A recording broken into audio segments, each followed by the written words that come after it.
Կա մարդ, որի անունը Ռոբերտ Քոչարյանն է, ով համարում է, որ հարցումներով ինքը առաջի տեղն է, եւ այդ մարդը եղածների մեջ միակն է,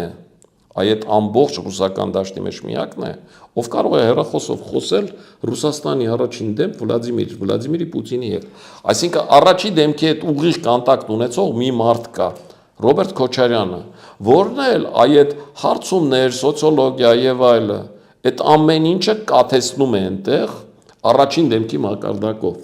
Մնացածները Սամվել Կարապետյան, Վանեցյան եւ այլը, իհարկե նրանք էլ ունեն որոշակի լծակներ, բայց այդ լծակները առաջի դեմք չեն, իրենք դրանց միջոցով են։ Բայց այս վերջած տեղեկություն եւ ճիշտ է Քոչարյանը հերկեց, բայց ասացին հանդիպել է Կիրիենկոյի հետ, այսինքն առաջին դեպքի մակարդակով չի եղել։ Գիտեք ինչ,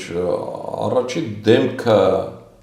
կարող է Կիրիենկոյին ասել հանդիպի Քոչարյանի հետ եւ նա հանդիպի Քոչարյանի հետ, առաջի դեմքի հետ ինքը կարող է։ Եվ ընդ որում մերժում էր ստացել նաեւ ըստ հրապարակը։ Ես չեմ կարող ասել հանդիպել է թե չի հանդիպել, ես չեմ կարող ասել մերժում է ստացել թե դրական, բայց ես վստահաբար կարող եմ ասել, որ այդ եղած ռուսական թևի մարդկանց մեջ միայն Ռոբերտ Քոչարյանն է, որ կարող է եւ ուղիղ շփում ունի առաջին դեմքի հետ։ Մնացածները աֆիլացված են շփվում։